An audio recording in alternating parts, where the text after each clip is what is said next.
মাজুলীত চাঞ্চল্যকৰ ঘটনা সংঘটিত হৈছে। থলুৱা মাছ ব্যৱসায়ীক মৃত্যুৰ ভাবুকি দিছে সন্দেহজনক লোকে। মাজুলীৰ খিলঞ্জীয়া মীন ব্যৱসায়ীলৈ ফোন কলত ভাবুকি। ব্যৱসায়ী প্ৰাঞ্জল বৰাক হাত ভৰি ভাঙি দিয়াৰ ভাবুকি দিয়া হৈছে। বিগত 15 দিন ধৰি ভাবুকি দি থকাৰ অভিযোগ উত্থাপন হৈছে। জিলা প্ৰশাসনৰ সহযোগত প্ৰাঞ্জল বৰাই মাছৰ ব্যৱসায় কৰিছিল। কিন্তু এতিয়া এগৰাকী খিলঞ্জীয়া মীন ব্যৱসায়ীক ফোন কলত ভাবুকি দিয়া হৈছে। প্ৰাঞ্জল বৰা নামৰ মাজুলীৰ মীন ব্যৱসায়ীগৰাকীক হাত ভৰি ভাঙি দিয়াৰ ভাবুকি প্ৰদান কৰা হৈছে। পুনৰবাৰ জনাইছো, থলুৱা মাছ ব্যৱসায়ীক মৃত্যুৰ ভাবুকি দিছে সন্দেহজনক একাংশই। মাজুলীৰ খিলঞ্জীয়া মীন ব্যৱসায়ীলৈ ফোন কলত ভাবুকি। ব্যৱসায়ী প্ৰাঞ্জল বৰাক হাত ভৰি ভাঙি দিয়াৰ ভাবুকি প্ৰদান কৰা হৈছে। বিগত 15 দিন ধৰি ভাবুকিৰ সন্মুখীন হোৱাৰ অভিযোগ উত্থাপন হৈছে।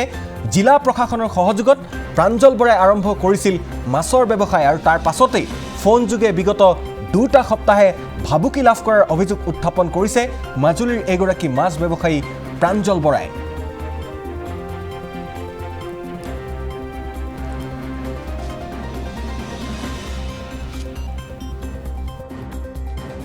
আমি জিলা প্ৰশাসন আৰু মীন বিভাগৰ সহযোগত এটা অভিযান লৈছোঁ 220 জন খেতিয়কক লৈ।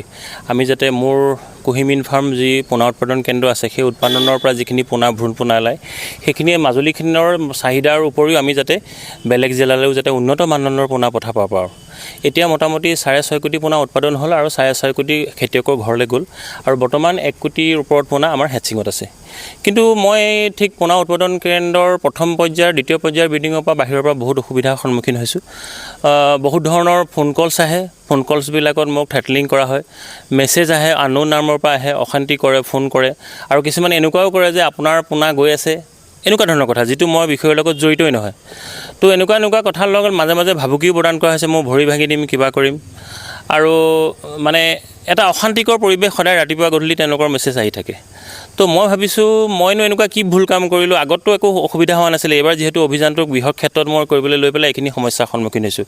কিন্তু খেতিয়কসকলৰ ফালৰ পৰা কওঁ যে খুব ভাল এটা আমি ফিডবেক পাইছোঁ।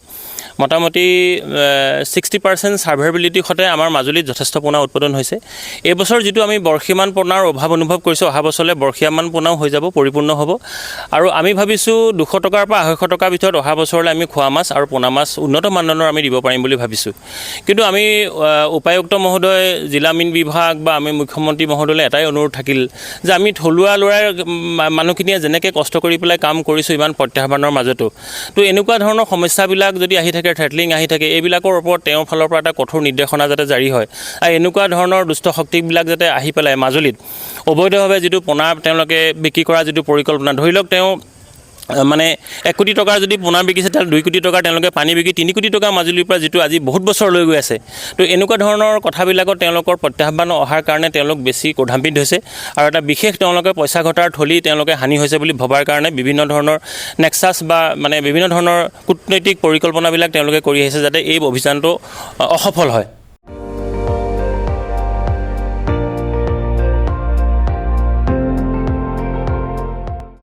আপুনি চাই আছে ND24, সৰ্বশ্ৰেষ্ঠ নহয়, সৰ্বোত্তমৰ দৌৰ।